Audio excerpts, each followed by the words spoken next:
so it keeps you coming back for more. So I would like to introduce HPC. She is the only woman business owner in the Green Mile here in the Port Hueneme, the area, whatever you want to call it. So I like to have a lot of fun with Beth because she's the only real man on the block. And yeah, I said that on live camera. So she's been around for a long time. Her 1-year anniversary is finally coming on 4/20 day of all days. So we're having a lot of fun with that. But I like that Beth likes to educate people. She likes to make people feel welcome, and if you ever go into her shop, it is a lot of fun, and she has a bathroom. That's clean. So it's always a plus. So I'd like to introduce Beth Thuna and her team at HPC. Hello, good morning. Well, first of all, thank you for coming out so early. I really appreciate it. And thank you, Francine, for having us. It's really we really appreciate the opportunity to educate. We have some incredible people working. This is Ericka Tutino. She's one of our consultants and one of our education specialists, really. And if you please, we're welcome to come in. You do not have to buy, but it's always so fun to just come in, take a look around, chat with people if you have any questions, because that's what we're here for. So thank you again for having us, and I'm going to turn it over to Ericka and talk to you about cannabis. Hello, everybody. So I am one of the floor managers at HPC. I'm also the education specialist. I do a lot of these talks. I really try to focus on the scientific process of the plant, how it really works inside of our bodies, rather than just saying, here, take some CBD, it'll make you feel better, right? So I try to give people a clear understanding. You guys are gonna learn and probably know more than people who have been consuming this plant for years. So I'm just gonna get started. I'm gonna start you off with a brief outline of topics.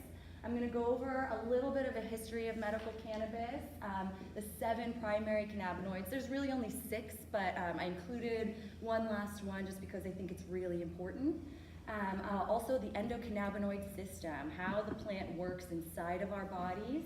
I'm going to talk about terpenes. So terpenes are basically the aromatics of the plant, but they do play a large role in what effect the plant's going to give you. I'm going to talk about the entourage effect, how the cannabinoids and the terpenes work together for the full benefits of the plant. Common ailments that can be treated with cannabis, also consumption methods and safety tips. There are not enough safety tips out there. People just dive right in and then they end up calling 911 because they got too high or whatever the case may be. I really, really, really want to stop that because this plant cannot kill you, it cannot hurt you, it might make you feel a little funny, but I'm just going to go over some safety tips so that you don't have a bad time on this plant. So, little history of medicinal cannabis. The earliest record of medical cannabis use is in 2727 BC in China. So that was from a surgeon who used to mix cannabis oil with rice wine and use it for anesthesia during surgery. There's also hieroglyphic evidence of ancient Egyptians using the cannabis plant. In India, they have a health drink called Bang, so it's kind of a cannabis elixir. In the Middle East, they actually bathe in the cannabis plant along with cloves for all of the inflammation benefits. And then in the United States, cannabis was used in medicine, like cough syrups and things like that, until the 1930s when Prohibition happened. So you can see here, this is a real picture from a Sears catalog from the 1900s. And this here is a cannabis indica tincture. So might be used for cough medicine or for sleeping, would be my guess there. All right, so what does the cannabis plant contain that makes it medically beneficial? So one of those things is going to be the cannabinoids, and there are really 6 primary cannabinoids, and I added that 7th one there, that THCV, because like I said, it's really important. You'll find out why.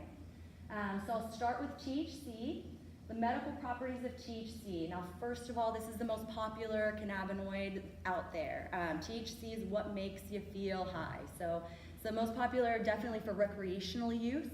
Also really great for pain relief. It relieves nausea, which in turn stimulates the appetite. But like I said, it does make you feel high, so you've got to be comfortable with that. You can take THC in very low doses so that you don't necessarily feel high, but we'll get into that as well. We have THCA as well. THCA is actually the precursor of THC. All that means is that that A stands for acid. THCA is non-psychoactive. It would almost be like plucking the leaves from the cannabis plant, juicing them, and then drinking that. A lot of really great health benefits. First of all, it's neuroprotective. It can help delay the process of Alzheimer's. So if you know Alzheimer's runs in your family, it can help to myelinate those axons. That's what happens when you get Alzheimer's. Your brain starts to kind of look like Swiss cheese, right? THCA can slow that process down. Now, there's not strong enough evidence saying that it can stop that, right? Alzheimer's is not a curable disease, but it can slow it down. Also, THCA is really, really great mood lifter, as it floods your body with serotonin without making you feel high again, right? So you don't have to feel high. And it also is really great for pain, specifically nerve pain. THCA actually acts as it kind of blocks the receptors. Like when we're in pain, our body starts to release enzymes that tell us we're in pain. THCA releases serotonin. It also blocks those receptors that release those painful enzymes. So it can work for you for acute aches and pains without making you feel high. We also have CBD. CBD is probably the second most popular cannabinoid out there. It stands for cannabidiol. It's non-psychoactive. Most people use CBD for inflammation, so arthritis is a big, big thing for CBD. Also anxiety and depression. CBD is also the one there that can inhibit cancer cell growth. It's shown the most promise in inhibiting cancer cell growth. We have CBN. Now, CBN is the degradation product of THC. So it starts out as THCA, goes to THC, and then degrades down into CBN. Now, CBN is slightly psychoactive, and I say very slightly. It really just makes you really sleepy. If you take enough CBN, you'll just fall asleep. And it'll make you lazy. It's more of a body high than a head high. It won't make you feel stupid or anything like that. But it's really great for pain relief. It works amazing for sedation. So if you can't sleep at night, CBN is really, really great. It's also antibacterial. It promotes cell growth as well. Medical, so this is my 7th one that I added because it's so important to me. THCV is the cannabinoid that has been showing promise in treating Parkinson's disease. So the tremors from Parkinson's disease, THCV. THCV is predominant in sativa strains. We will definitely go over what sativa means a little bit later on. THCV can be slightly psychoactive if you take it in very, very, very large doses, but it's a very, very good energy stimulant, and it actually reduces the appetite. So we know THC to make us really hungry. THCV, if you get a pill of THCV, which we have at HPC, right? it can boost your energy, make you feel really happy, can make you feel high if you go there, if you take enough. But it is really great for stimulating that energy without stimulating the appetite. A lot of people are looking for that. They come in saying, what's not gonna make me feel hungry? THCV. All right, so I'm going to go into the endocannabinoid system. Now, all of these cannabinoids that we just talked about, when you consume them, whether it be topically, combustion, if you're vaping it, when you consume those cannabinoids, they attach onto receptors that we have in our endocannabinoid system. You were born with receptors for the cannabis plant. So we are made to consume this plant, right? The endocannabinoid system basically regulates our physiological processes, so things like appetite, our sleep cycle, mood, things like that. We have CB1 and CB2 receptors. CB1 receptors are mostly in our CNS, or central nervous system. Just think your brain and your spinal cord, right? CB2 receptors are mostly in our peripheral nervous system, so think voluntary muscle movements, right? So cannabinoids will block or bind to these receptors to initiate processes or stop processes from happening. So just a little example, all of the green dots here, those are where CB1 receptors are located. All of the orange dots are where the CB2 receptors are located.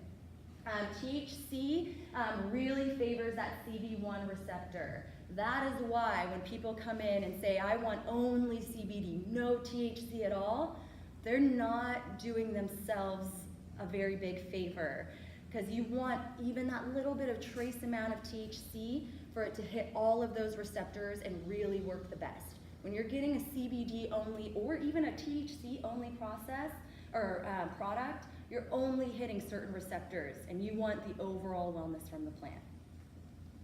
So we also have terpenes, along with those cannabinoids that attach onto our endocannabinoid system to either, produce or stop certain effects. We have terpenes. All that terpenes are essential oils, or the aromatics of the plant. So we know, if anybody's into essential oils, they're very popular nowadays, right? The diffusers, the essential oil therapy, all of that stuff.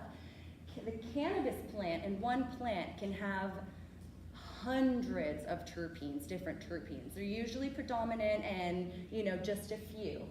So a terpene is found in a lot of other plants, like lavender, like pine trees, like the peel of a lemon or an orange, right? So we know, we're all women, right? We have face wash with orange or lemon. It's like invigoration. Well, that's because of the terpenes that are in that face wash. Lavender, we know, and chamomile makes us feel very relaxed. That's because of the terpenes in lavender. And a really popular one of my favorite is the lavender terpene, which is linalool. So linalool is a terpene that's predominant in a lot of indica strains. So when you go into the shop and you kind of notice that people are smelling the different flowers, that's what they're smelling. That's what they're looking for, those terpenes. And those different smells will cause different effects. So the terpenes, along with the cannabinoids, will produce the maximum benefits of what you're trying to look for. And so I've kind of put up here common indica and common sativa terpenes. So when you are talking about the cannabis plant, really flower specifically, but some terpenes can differentiate between indica and sativa. We have a little rhyme to remember the difference between the two. We say indica puts you in the couch, right? So indica, very relaxing, it's sedating. And my two favorite terpenes that are found in most of the indica plants are going to be myrcene there, which is another terpene that's really predominant in the mango, the fruit and mango fruit, right? So if you think of how mango smells, mango actually has tons of myrcene in it, very relaxing. And then that linalool, that was my lavender terpene there. So that lavender and that myrcene, or the linalool and the myrcene, so mango and lavender, also found in the cannabis plant. Sativas tend to be a lot more uplifting, energetic, euphoric. They get your creative juices going. So if you're an artist and you're really trying to, break through, sativa. Limonene and alpha-pinene are the two most popular sativa terpenes and two most predominant. When you smell a sativa flower, a lot of times they're super lemony, which is very uplifting and invigorating. Same with that pinene. And one strain comes to mind, it's called Jack Herrera. If you go into the shop, just definitely ask to see some sativas, because they always smell so crazy, and it'd blow your mind. Okay, so the entourage effect is the idea that those cannabinoids that we talked about and the terpenes, they work the best together. So the whole plant produces more overall health benefits and more of the effect that the consumer is looking for. All right, so what type of ailments can cannabis treat? Cannabis can treat so many different ailments. Everyone is different. I'd like to add that. So if we have two people that have arthritis, one product might really work for this person. Well, that same product does not work for the second person. They might want to find something a little bit different. A lot of times when you're looking for cannabis to treat an ailment, it's a journey. You experiment, because everyone is so different. You come in, you talk to a cannabis consultant, tell them your issues. Sometimes we don't know all of the medical issues because we're not doctors. Just remember that, we are not doctors. But we'll try our best. We'll ask you a lot of questions, so don't be offended if you do come in with any ailments, because we're going to ask you a lot of questions so that we can find the right product for you. So, yeah, of course. So you're talking about specifically Mm-hmm. Is it something that you would take and it has an effect over time, or is it something you would affect, it helps you like for a certain amount of time and then it dissipates? That's a good question. It goes away. Yeah, so there are different it depends on what product you choose to use to treat your arthritis. We have sublingual tinctures. It's basically cannabis oil, usually suspended in a coconut oil. And I would suggest something like a 20-to-1 ratio, primarily CBD, with a little bit of THC in there just so it can do its job right. The CBD, if you do a sublingual tincture, the CBD does have to build up in your system for you to start seeing results. So I would say if you're doing a sublingual, you want to take it at the same time every day. You should start to see results in about 2 weeks. If you don't, that might not be the right tincture for you. And then we could, start over, figure out something, maybe a different ratio. But there's also topical options. If you don't want to consume, actually ingest the cannabis, totally fine. We have lots of salves. We also have transdermals.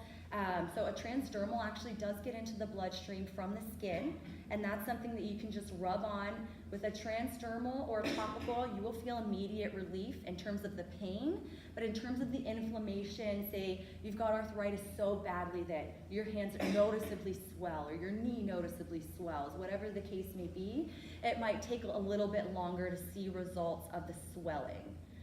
But the pain relief with a topical or transdermal will happen right away.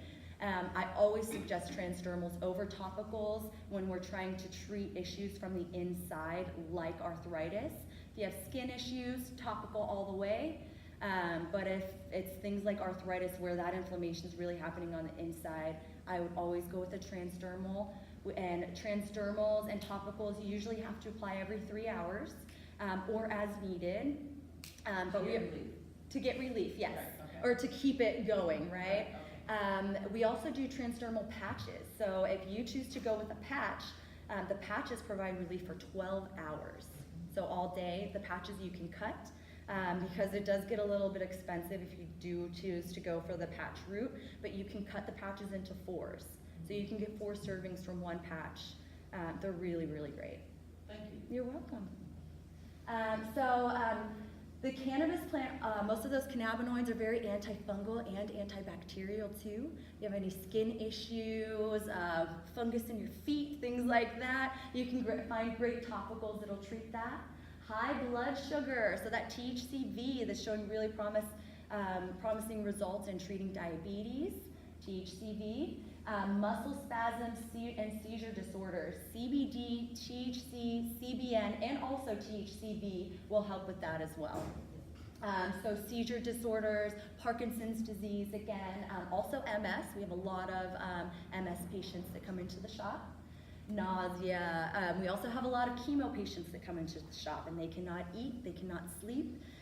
CBN is a huge molecule that I always try and get the cancer patients on. Also delta-8 THC, which I won't go into that right now, but if you want to learn more, come on in and find out more about delta-8, especially if you know some cancer patients. Insomnia, THC and CBN, they'll knock you right out. Anxiety and depression. Now, for anxiety and depression, I really suggest CBD most of the time because THC, if you are anxiety prone, can actually stimulate the anxiety. So always be wary of that. Ask us a lot of questions if you're not sure, or even not us, any cannabis consultant. Ask them a lot of questions. They should have the answers. If they don't, maybe go somewhere else, right? Alzheimer's disease, like I said, preventative, and it kind of slows it down. It's not going to stop it. It's not going to prevent it. It's unpreventable, you know. We also have sciatica, is a huge one. A lot of people come in with sciatica pain. Those patches, those transdermal patches, amazing for sciatica pain. Also topicals. So THC, THCA, and THCV are also really known to boost the libido. So we actually at HPC, we do a lot to boost the libido. We have Medicated Lubricant, which is very, very, very, very popular. especially in the women that are going through the change. They're all coming in like, my friend got this, and they're all telling each other too. So a lot of women are coming in saying, I want the lube, you know, whispering, and like, here it is. We have 3 different sizes, even if you just wanted to try teeny tiny little serving size too. We also have certain strains of flower that boost the libido as well, and we do tea. It's called Sensuality, little tea bag that's made to boost the libido. Also skin conditions and skin care. We carry several beauty products there, such as body butter. We have peppermint pain salve. We have even stretch mark cream for new mothers. We have breast balm. We have a lot of different things like that. Just come on in, check it out. So consumption, there are so many different ways of consumption. So I would say the most popular way of consumption is combustion. Combustion would basically mean smoking, right? You would light the flower on fire, whether you use a bowl, a pipe, or you're smoking a pre-rolled joint.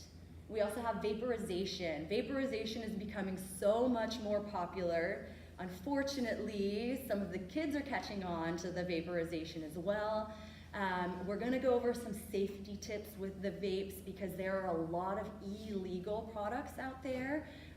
We are hearing more and more in our shop that there are gas stations in the area and just regular smoke shops that are selling cartridges which are filled with cannabis oil, which are made to be used in a vape, but they are not licensed to sell those products. So those products aren't necessarily safe. It's a huge thing, and I know that if you guys were at Chief Salinas' talk, a couple weeks ago, he was talking about they are finding kids in school with cannabis vapes, which those kids are probably getting illegally, which is why it's really important to support the legal shops. Yes? I happen to bring this thing you're calling a vape. I have no idea what you're talking about. Oh, do you have one? Yay! Because I don't. I actually gave my battery no away. idea. Yeah. I'm like, oh yeah, here, let's check it out. So, a cannabis, oh, it's your libido, it's a pretty one. Okay, so a vape is basically extracted cannabis oil. They extract it from the whole plant, and then they will fill it up. Is that a vapor in there, or is that like a spray? So not necessarily, it's an oil on the inside, and then there's also on the inside heating element. Sometimes it is a metal coil, and most of the times nowadays it's a ceramic heating element. They're finding that the ceramic, yeah, in here. Of course, yeah, I'm gonna come right over. So this one, I'm gonna have you. It's like way giving me a free sample. So there, you can see the little window. It's filled with cannabis oil. That one's disposable, so there's a hole on one side, not on the Yeah, but other. so what do you do with it? You inhale, Seriously? and then instead of, it's not combustion. From because- there? Yeah, from the hole. I want to know what my kids are doing.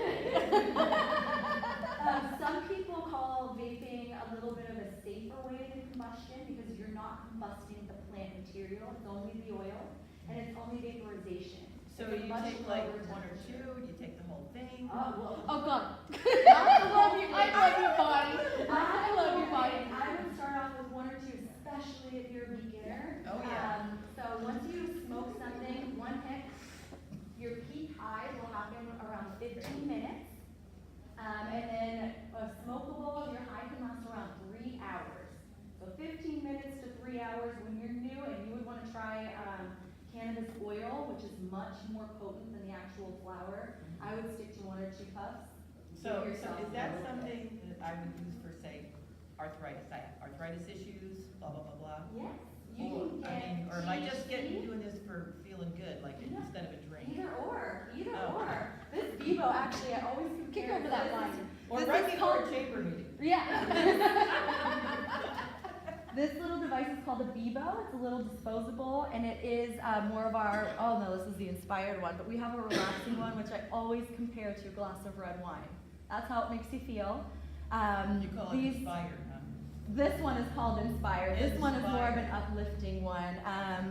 But these guys you can get with THC, which will make you just feel high and in a really good mood, right? Like a glass of wine. Or you can get all CBD vapes, a That's actually ratio. all CBD. Yeah, this one is a CBD vape too that you could just use for arthritis. Won't make you feel high at all. CBD vapes are amazing for people that have anxiety, especially people that get panic attacks. So they have a similar effect in terms of reducing the pain, but just not with the Not feeling high. high? Yeah.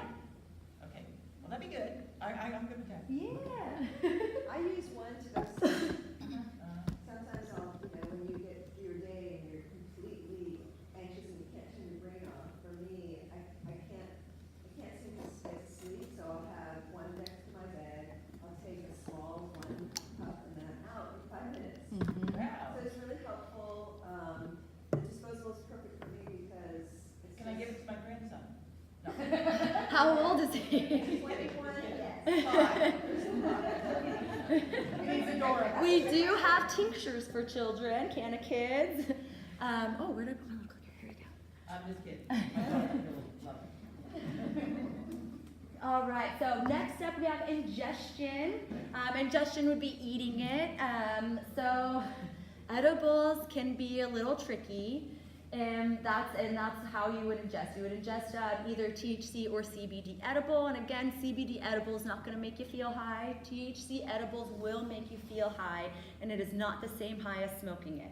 Like I was saying before, when you smoke something, your peak high happens at 15 minutes. It lingers around for about 3 hours. When you ingest an edible, it gets processed in your body way differently than when you smoke it. When you smoke it, that peak high happens in 15 minutes because the molecules in the smoke or the vapor are small enough to cross your blood-brain barrier almost immediately. When you ingest a cannabis edible, the THC actually gets processed through your liver. So first of all, you do metabolize some of the product away. So bioavailability-wise, edibles aren't your best bet.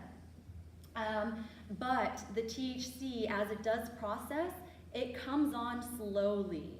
So an onset time for an edible can be between 30 minutes and 2 hours before it hits you.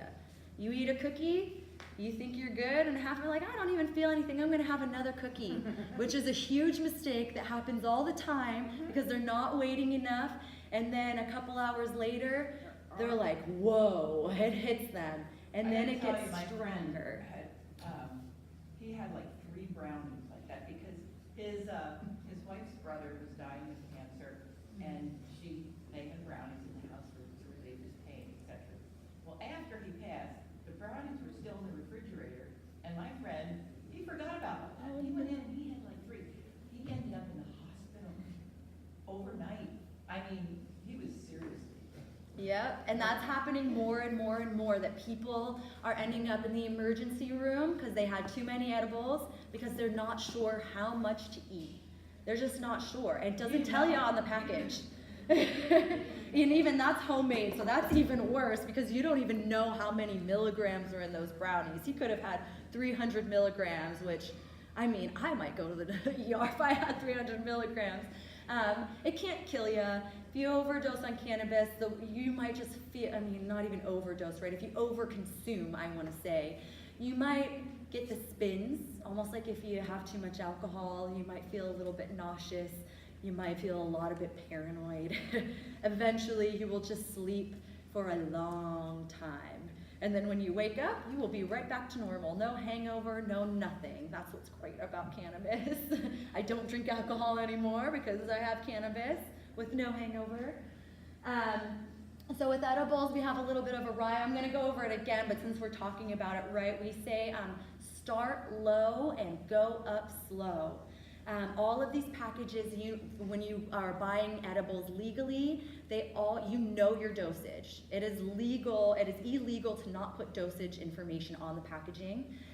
So we usually tell people to start with 5 milligrams of THC and you work your way up by 5 milligrams of THC. So say you eat a 5 milligram cookie and within an hour you think you can have another cookie, only have 5 more milligrams and then wait it out again. That's if you're new. If you're experienced, you probably already know your milligrams. I know mine, I like to stay between 10 and 15 milligrams, but I would not suggest that for somebody who's brand new. always, I'm sorry I'm asking something. No, yes, that's why we're here. Totally. Does your body get used to a certain level and then you won't feel it anymore? It does, yeah, your tolerance will build up, a lot like alcohol. You know, you drink every weekend, it might take you longer to get drunk than somebody who's never drank before in their life. So it has the same type of effect. Exactly, it'll build up in your system, so a 5 milligram dose is not gonna be your dose forever. You'll build up, you'll say a 5 milligram dose will stop working for you. That's also true if you're using the same product over and over and over and over again. Say you keep getting the same tincture, eventually you're gonna notice that it's just not working as well anymore, and it's time to move a step up. Which is another reason that we suggest start low, go up slow, because you don't want to have a crazy tolerance right off the bat. That's no fun, and especially if you're using it medicinally, it's just going to get real expensive if you do that to yourself. So we also have sublingual drops, and those are where the tinctures would come in. I know it kind of sounds the same because the sublingual drop, you're also putting it into your mouth, but it's getting processed in your body differently. When you chew and swallow those edibles, that would be that ingestion consumption method, gets processed through your liver, like I said. Sublingually, you actually have a bunch of receptors in your mouth that the THC, that the cannabinoids are small enough to pass into.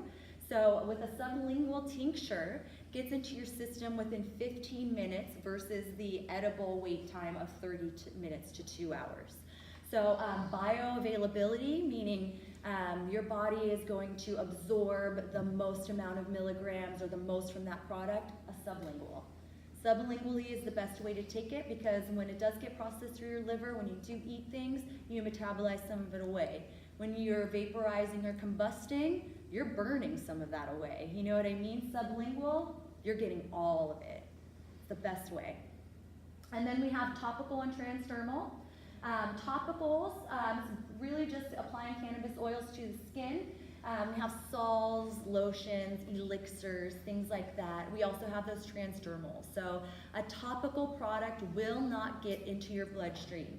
You can get a topical product that's infused with THC, more THC than CBD, because I'm thinking of one product in mind that we have, that is really great for pain relief, but will not make you feel high. A transdermal compound gets into your bloodstream. So a transdermal compound that has THC in it will get into your bloodstream. And I'm kind of going over that over and over again because we do have people that want relief using CBD, but do get drug tested. If you get drug tested, we still have things for you, but you don't want to use your prescription pills. We have a lot of people like that, like I don't want to feel high, I get drug tested, but I don't want to take my pills anymore. Can you help? Will they, if you're taking other medications for other things, will that affect how those drugs work? That's a really good question, actually. No, they won't, unless the only medication that any of these cannabinoids will interact with is blood pressure medication. If you are on blood pressure medication, and you're consuming THC, THC will lower your blood pressure. THC is a natural vasodilator, right? So it dilates your blood vessels, which in turn lowers your blood pressure. So if you're taking blood pressure medication along with THC, it can drop your blood pressure a little bit too low and make you feel lightheaded. You know how when you stand up you get a head rush? It can make you feel like that. But the good news is you can get off of your blood pressure medication by using THC. And we have a lot of people that come in and they do that. They get off of a lot of other medications. They replace it with these cannabinoids that are natural and don't mess up your belly. That's a huge thing that we get is people like, well, my doctor gave me a pill for this and that pill made this happen, so they gave me a pill for that pill and then that pill and then that, and then it's just, you know, a trickle effect. These guys, cannabis is not like that at all. And it's not gonna, you can take your regular medication just fine, but you can also get off of your regular medication as well. So yes, drug testing, totally fine. We still have something for you. Would not suggest a transdermal though, that has THC in it. Just keep that in mind. I'm not sure how much it would take from a transdermal to actually pop on a blood test or on a drug test, but I would never want to ruin someone's life over that, right? So I always just tell people that's going to get into your bloodstream. That's up to you, you know? All right, safety tips. Do not ever drive when you've consumed THC. If you feel high, do not drive, please. It does reduce your reaction time, okay? So it's dangerous. Also, don't mix with alcohol. A lot of people do mix cannabis with alcohol. I don't suggest it.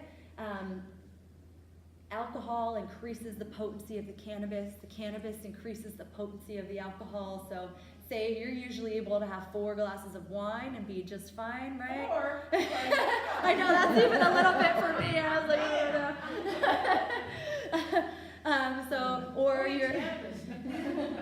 or you're used to smoking just 1 joint and you're just fine, but say you have 1 joint and 1 glass of wine, you will be messed up. We call that cross-faded in the industry, and that is Spin City right there. It's not a good time. Also, keep your products away from your kids. Lock them up, keep them up high. Everything does have to be a child-proof packaging now. That's when it leaves the store. Once you guys leave the store, that's up to you whether you shred the packaging or keep it all locked up. Also, keep it away from your pets too. My dog definitely had a piece of banana bread one time by accident, and I felt so bad for her. I mean, she slept for a really long time, but I could tell she was not having a good time. So, away from kids and pets. Also, a couple of safety tips, what to look for, especially since we've had so many people coming in with fake products that are really dangerous. Always look for lab testing results on any cannabis product you get. They all have to have them. If there is no lab testing results on the packaging, whether it be an edible, a tincture, CBD, THC, any product has to be lab tested, which is good for us. We know we're consuming a safe product. They test for the potency of the product, how much THC and how much CBD is in there, so that people can dose themselves accordingly. They also test for residual pesticide, which most of these products are organic. There's a couple that aren't though, but they do have to test for residual pesticides that we're not consuming. They test by parts per million, so teeny tiny little bit. They also check for residual solvents. When they extract the cannabis oil, sometimes they do it with a hydrocarbon, such as butane or propane. I know that sounds a little bit scary, but if I'm being honest with you, there's more butane in a glass of orange juice than there is in one of those cartridges. So just keep that in mind. Butane is natural. It's a natural chemical. You still don't want to be, inhaling it. That's why we test for it parts per million, right? What else do we test for? Also mold. A lot of microorganisms. There can't be mold or any bacteria in any of these products either. Will that Go ahead. Will that kind of testing be on the label? Yes. What that type of testing for mold and what? Yep, all of that testing information will be on there. Most of these products, or actually all of the products, will have the testing information, also the batch number. So if you wanted to go even farther than that, you could go to the website from the company, look up the batch number, and see the entire layout of the testing information. Is there a way to make sure that every product is the same level? I mean, like per batch, from batch to batch, is there consistency?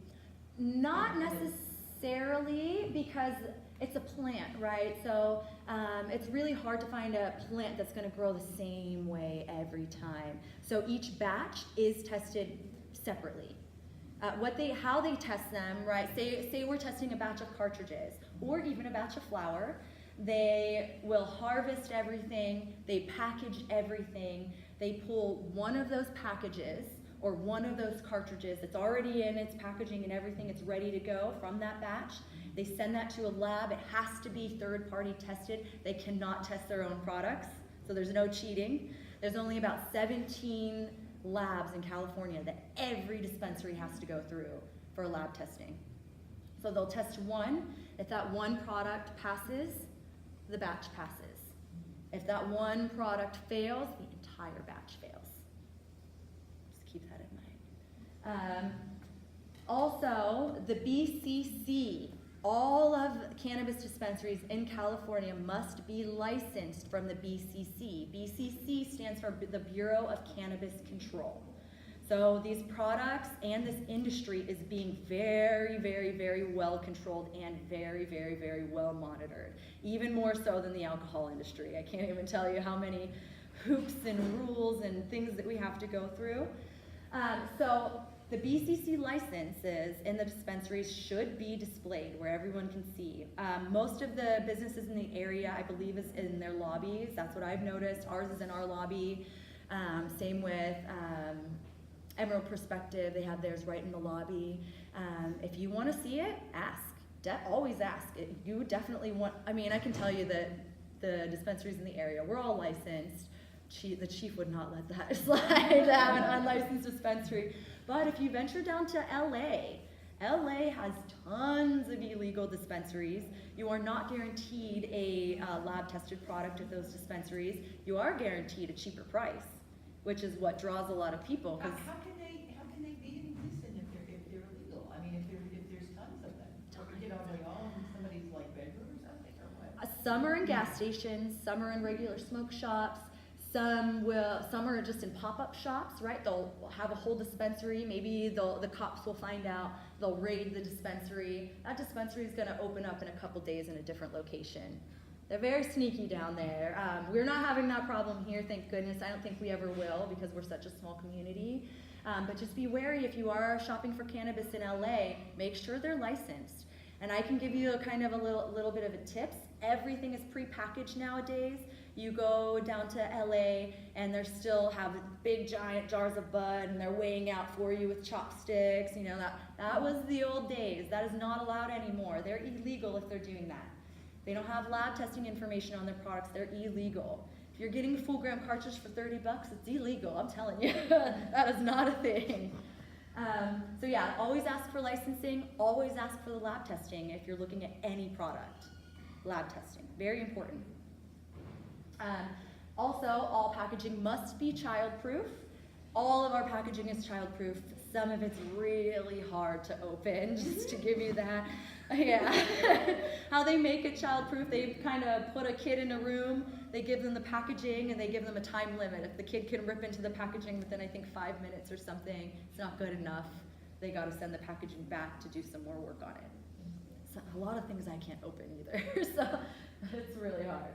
Oh, and then my edibles. With edibles, start with 5 milligrams and work your way up by 5 milligrams, please, because I keep hearing emergency room visits relating to cannabis are just going up and up and up, and most of those emergency room visits are because of edibles.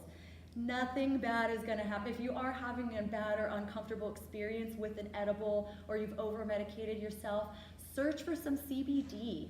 CBD will bring that THC effect right back down. You don't have to go to the ER. You'll be just fine no matter how bad. Just take a nap. Instead of calling 911, take a nap because you'll be fine, I promise.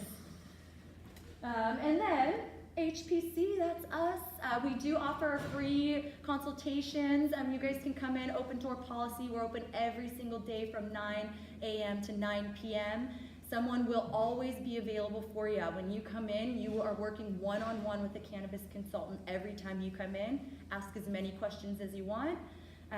We will answer as many questions as you want, and we will show you every product if you want to. Is this the one in the wheelhouse? Are you the one in the wheelhouse? We are next door to Wheelhouse. Okay. We're in the Hardy Mole building on the very 3rd floor. Okay. We are the highest. My chiropractor used to be over there, that's why. No. What happened? Her My chiropractor. used to be in that building. Okay, the tall one or the one with the 2 stories? 2 or 3 stories down. Okay, well, we're the third. Yeah. The nice thing is too, we are on the 3rd floor, so it's very discreet.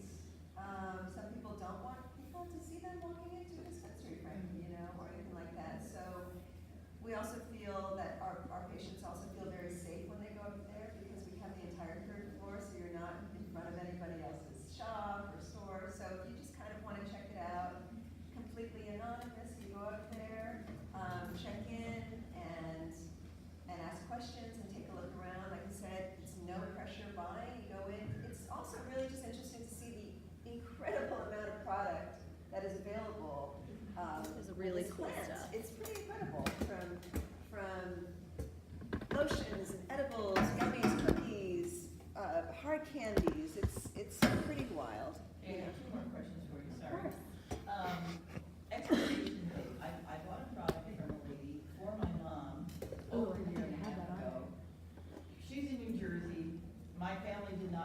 to give it to her because they thought it would be illegal in New Jersey, so never got used, never got opened. My question is it still usable now? Is it over a year and a half ago, maybe 2 years ago? Most cannabis products have a shelf life of 1 to 3 years. If it is a food cannabis product, so It was a spray under the tongue. oh, you should be fine. Are you keeping it refrigerated? Hell no, I don't know. Gotcha. So this spray under the tongue, I would call that a sublingual tincture.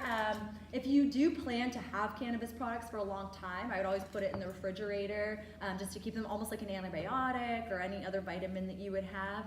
But it That's would be bad for you right now. what's that? It wouldn't be bad, it wouldn't have a... No, depending on what it's suspended in, the shelf life of the oil that it's suspended in. But if it's coconut oil, olive oil, it might even still be alcohol. They used to mix tinctures with alcohol, which is now illegal. But if it is, over a year old, could be suspended in alcohol.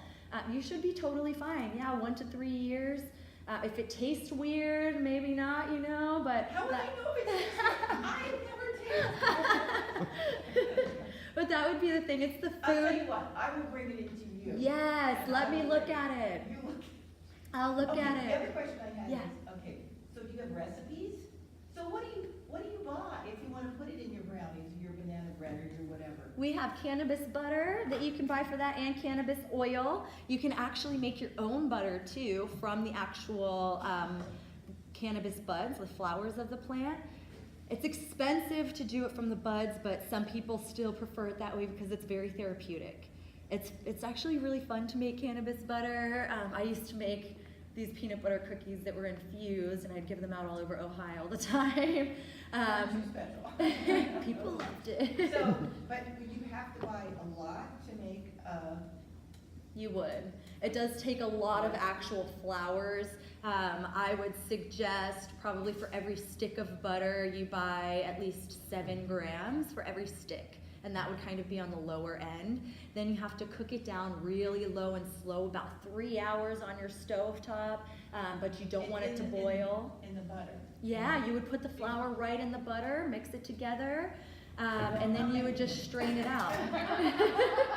It's really fun. And it turns the butter a beautiful green color.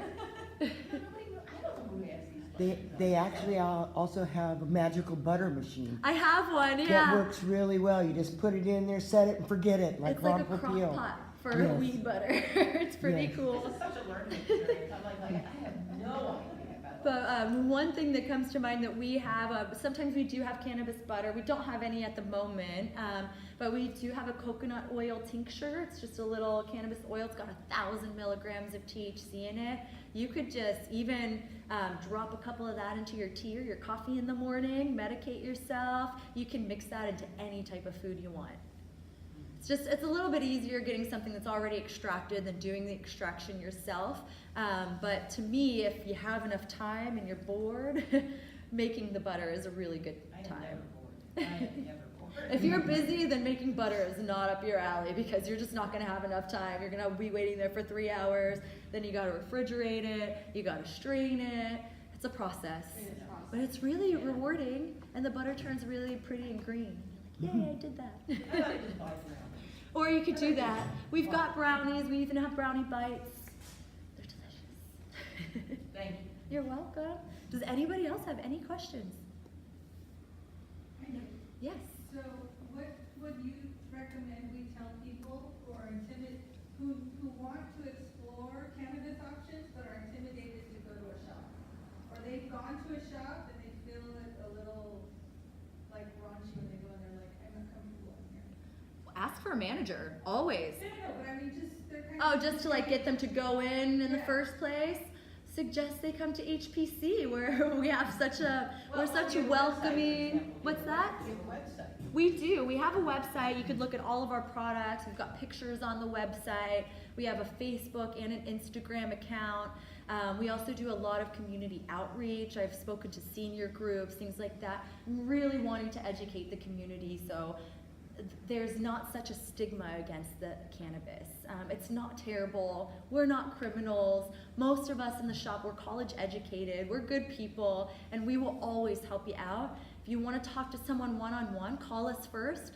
tell us you don't feel comfortable and come on. That happens all the time. I have a few patients that will come in and only talk to me. That's fine. If you only want to see me, call us, make sure I'm available for you, and you can come and only see me. You don't have to even look at anybody else. If you want to come in and only see Beth, you can only see Beth, but I'll probably be there too. Just things like that. You have somebody that you know that works there and you just want only them, or say you feel comfortable, or you know you want to talk to a female, or you want to talk to a male, let us know. We will always work with you. We're here for you. We will cater to your needs. If you need to take a seat, because we don't have seating areas back in the bud room, but if you need to take a seat, you want to actually sit down, have a one-on-one, totally. Whatever you want to do. We're here for you guys to make you feel comfortable. We're comfortable in there already, so don't worry about us. Don't worry about asking questions. That's why we're here. At our shop in particular, we do want to, we really promote that really friendly atmosphere. We want it to be a fun experience when you walk in, whether it's just for a discovery of just the stuff that you're looking at, or specifically to deal with a particular ailment, or if you're also just experimenting that you kind of want to experiment recreationally. There are, like I said, Ericka is one of our many incredible staff that work there, and they're always open to questions. Like I said, we just like to have a good time. We want you to have a good time. And I think when you come in, you might initially be intimidated, but we usually say that they leave with a smile. Just read our reviews. Yeah. You'll see. That's another thing. Go onto our read maps, look at the review section. Go onto Google, look at our review section. They're all good. I wouldn't be telling you to go look at the reviews if they weren't. And I can't tell you how many times our staff is mentioned in those reviews. We're very nice, I promise. We've got a great staff, one of the most educated staff as well. Great, thank you very much. Of course. Thank you all for coming out. I hope everybody learned something.